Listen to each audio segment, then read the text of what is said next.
Hello, everybody. So in this video, we'll be talking about the epistle reading for this week, which is 1 Corinthians 10, 1 to 13.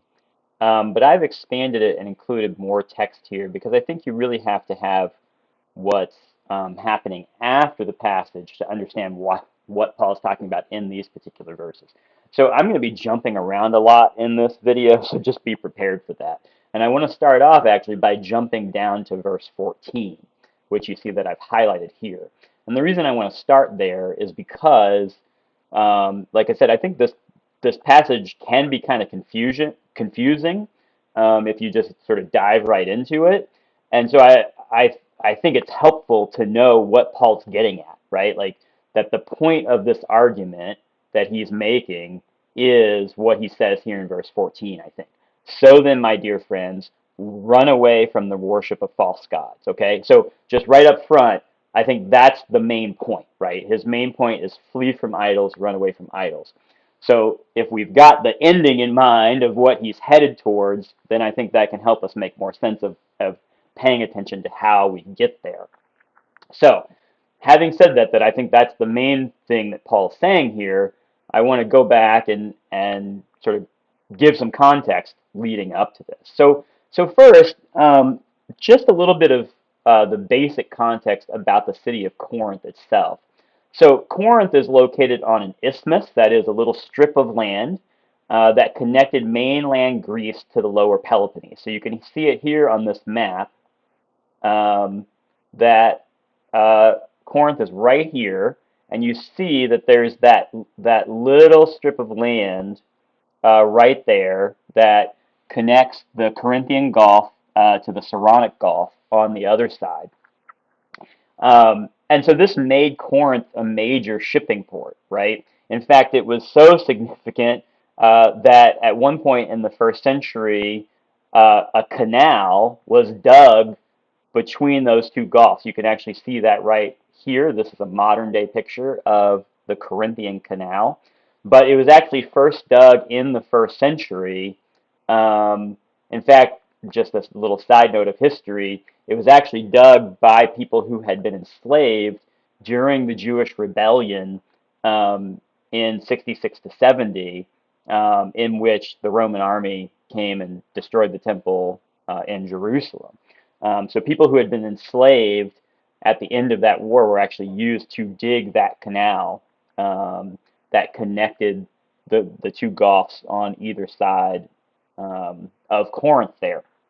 Before that, I've read that before that, they would actually have giant logs lined up and they could bring a ship up and sort of roll the ship across the land on the log. So it is actually a really narrow strip of land.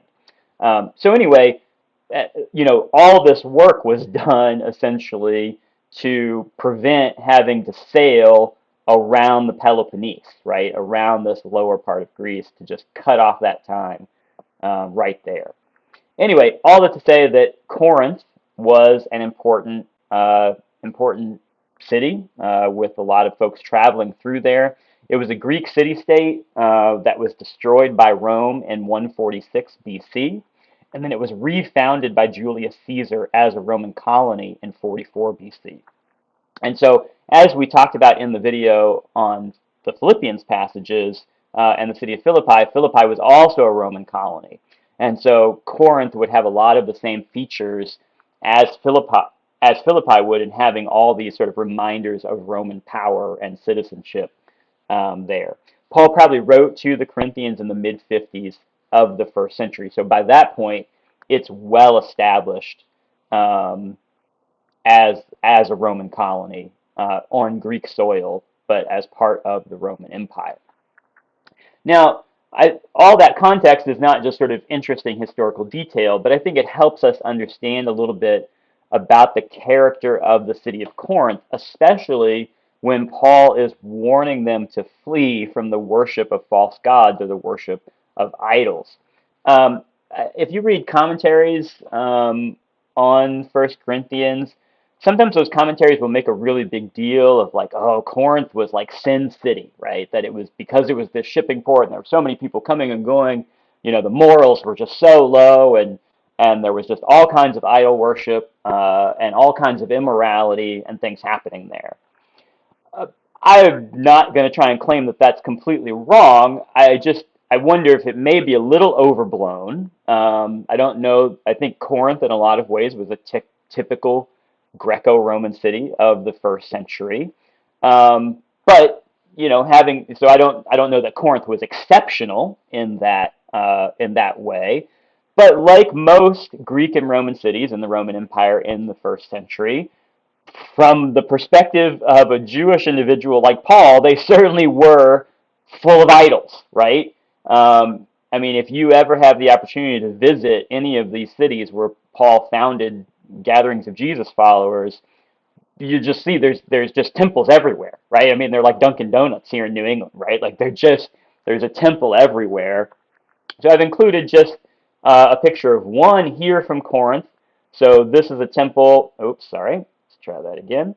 Um, so right here, you've got a temple. And archaeologists, I think there's actually debate about whether or not this is a temple of Apollo or a temple of Poseidon, but they're pretty sure it's one of those two. In any case, you can see here in this picture, and then this one down here is actually the same temple, just taken from the other side there. Um, but you can see in this picture, you see the Gulf right out here, right? You see the body of water. So this and in the picture in this picture here, the city itself would be kind of off to this side, or in this picture it'd be right over here. Is kind of what we might call downtown Corinth, so to speak. The main thoroughfare of the city is right off to the side there. And so all that to say, I'm just trying to give you a flavor of what the city is like. That right as you would come in from the port, you would encounter this large temple of Apollo or Poseidon, and of course it wouldn't have been the only temple to a Greek or Roman god. In Corinth, there would have been many others as well, but it was set right there, kind of welcoming you into the city, welcoming you into the main thoroughfare of the city. And honestly, that's not sort of that unusual for a lot of Greco-Roman cities. So all that to say that when Paul is telling the church in Corinth to flee from the worship of false gods, that probably seemed like a challenging task, I would imagine, because they would have been surrounded by it, right? It would have been all around them, just as all of Paul's followers in all of these Greco-Roman cities, that would have been the case for them as well. Okay, so that's a little bit of context about the city itself, and just trying to give you a little bit of flavor of what it would have been like to live in a place like that. Now let's talk about the context of Paul's letter itself, or rather, where this passage falls within the letter. So, why is Paul writing to the church at Corinth? Well, I would sort of summarize it as two sort of basic reasons. The thing that probably prompts his writing is because of the things that he's heard about them, that he's gotten word from others of his partners in ministry about what's going on there, and he doesn't like what he's hearing. And that essentially that problem I would sort of boil it down to describing it as there are divisions in the church, and the reason for the division is primarily a kind of spiritual arrogance, quite frankly. That it seems like, if we can kind of read between the lines of what Paul says in the first few chapters of the letter, it seems like a lot of folks in this church are thinking of themselves as more spiritual than those around them. They're kind of like super spiritual Christians, right? And they're looking down on others around them. But this kind of super spirituality maybe manifests in a way that I don't, maybe would be a little surprising to us in a modern context, or maybe not. I don't know. But it seems like the way that these sort of super spiritual Christians are thinking is that they are so spiritual that what they do with their bodies doesn't matter, right? So you'll notice, if you pay attention throughout First Corinthians, the kinds of things that Paul is addressing tend to have to do with very physical bodily things, right? He's talking about sexual relations, right? He's talking about what you eat and drink, and that's really what comes up in this passage here, is what you eat and drink. And so it seems like a big part of the issue at Corinth is some people are thinking that, oh, because they have this life in Christ that has made them so spiritual, that they're almost like leaving their body behind, that their body doesn't really matter.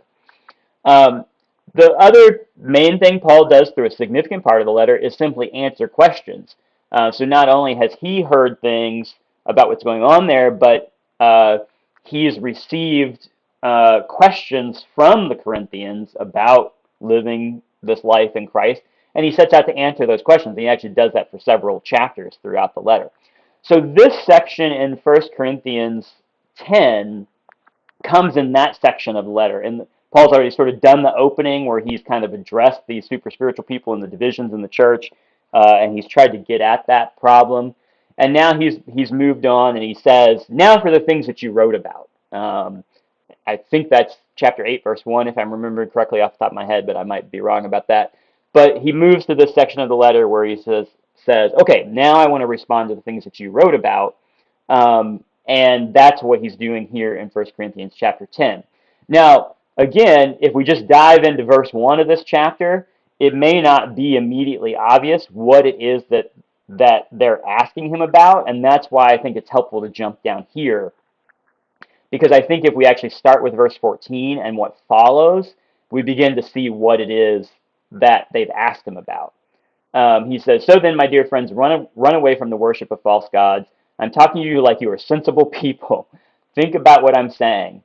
Isn't the cup of blessing that we bless a sharing in the blood of Christ? Isn't the loaf of bread that we break a sharing in the body of Christ? Since there is one loaf of bread, we who are many are one body, because we all share the one loaf of bread. Look at the people of Israel. Don't those who eat the sacrifices share from the altar? What am I saying then? That food sacrificed to a false god is anything? Or that a false god is anything? No. But this kind of sacrifice is sacrificed to demons and not to God. I don't want you to be sharing in demons. You can't drink the cup of the Lord and the cup of demons. You can't participate in the table of the Lord and the table of demons. Or should we make the Lord jealous? We aren't stronger than he is, are we? So I think if we read between the lines of what Paul's saying here, we can gather pretty confidently that probably what the Corinthians have asked him about is about eating meat that's been sacrificed to idols, or to put it maybe more in their terms, to eating meat that has been sacrificed to a Greek or Roman deity there in the city of Corinth, right? From Paul's perspective, a false god or an idol. And again, just a little bit of context here, we might listen to that and go like, well, what's the big deal? Why don't they just go to the market and get their meat instead of eating meat sacrificed to idols? But it's actually not that simple. That actually temples and priests in the ancient world kind of function also as your butchers, right? In many cases, there is not just a meat market to go to. That you probably it would probably be difficult for you to find meat in a city like Corinth that had not been part of a sacrificial ritual to a Greek or Roman god. That was in fact part of how temples and worship in temples worked, is that if you were going to eat meat, a lot of times the only way you were going to get that was by participating in receiving meat that had been of an animal that had been sacrificed in one of these temples. So to not eat meat sacrificed to idols in many of these cities around the Mediterranean would mean to not eat meat at all. So just a little side note there, that it is actually a significant thing.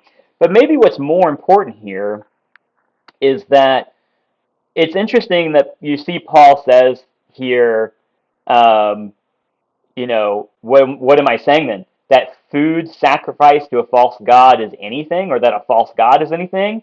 And the answer is no, it's not, right? So Paul's walking a bit of a tightrope here in some ways, because he's saying, well, those false gods, they are false gods, meaning they're not anything. They don't amount to anything. But of course, the Corinthians would probably come right back and say, yeah, Paul, that's what we're saying. If these other gods aren't real gods, then why does it matter whether or not we eat the meat that's been sacrificed to them? They're nothing. And Paul's answer here in this case is, yeah, it may be that those false gods are nothing, but that's still a kind of demonic worship that is being participated in there.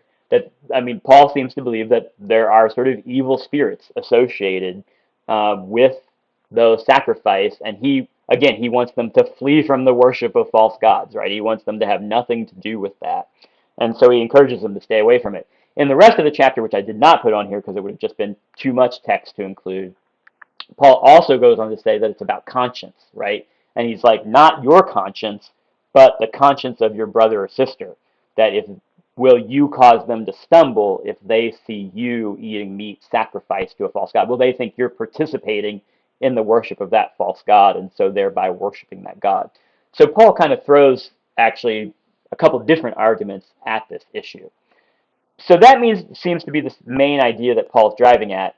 So now, having noticed that, let's come back to the actual text for this week and see what Paul has to say and how it connects to what we just heard. So he says, brothers and sisters, I want you to be sure of the fact that our ancestors were all under the cloud, and they all went through the sea. All were baptized into Moses in the cloud and in the sea. All ate the same spiritual food, and all drank the same spiritual drink. They drank from a spiritual rock that followed them, and the rock was Christ. Okay, so if at this point you're wondering what in the world is Paul talking about, that's perfectly understandable, right? Because he's doing some interesting stuff here. But basically, he's using the story of Israel as they wandered in the wilderness, waiting to enter the promised land, as a sort of example to the Corinthians. So when he talks about, so he says, all our ancestors, or actually in Greek, it's our fathers, were all under the cloud, and they all went through the sea, right? So we're talking about the people following Moses with the cloud and following Moses through the Red Sea, right? But then he does this interesting thing where he says, they were all baptized into Moses in the cloud and in the sea. And they all ate the same spiritual food, and they all drank the same spiritual drink.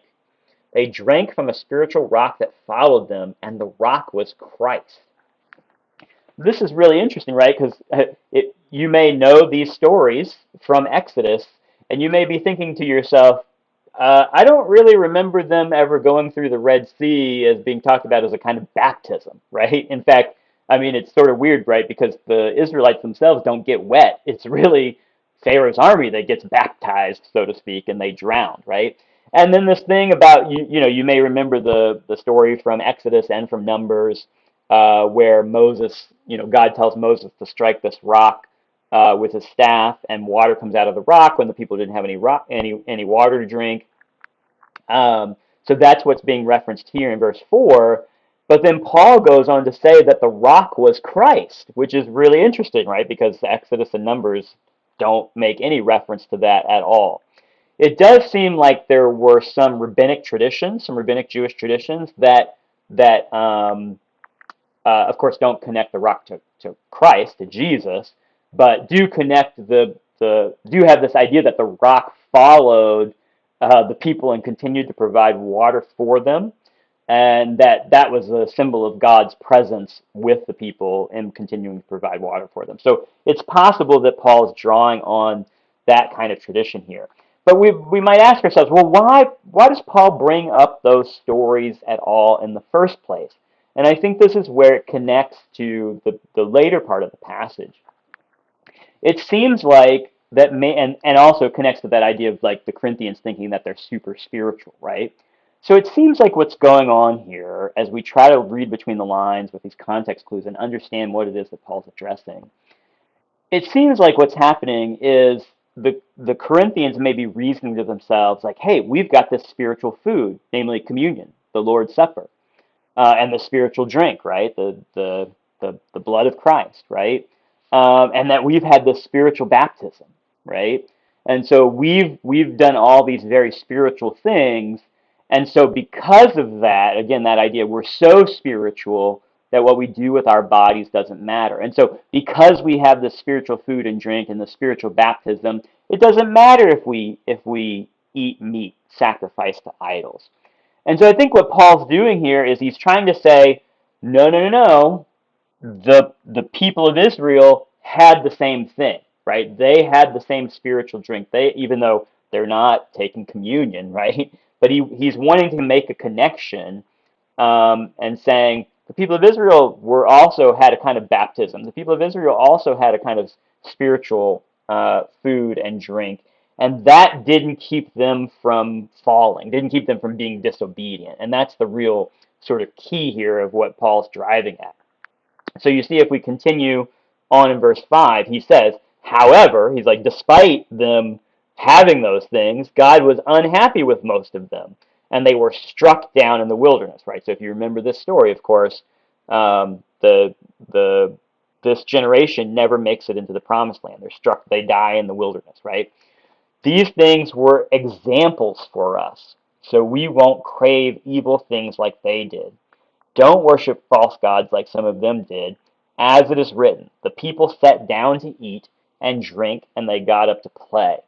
So this, in italics right here, is a quotation from Exodus chapter 32, verse 6 specifically.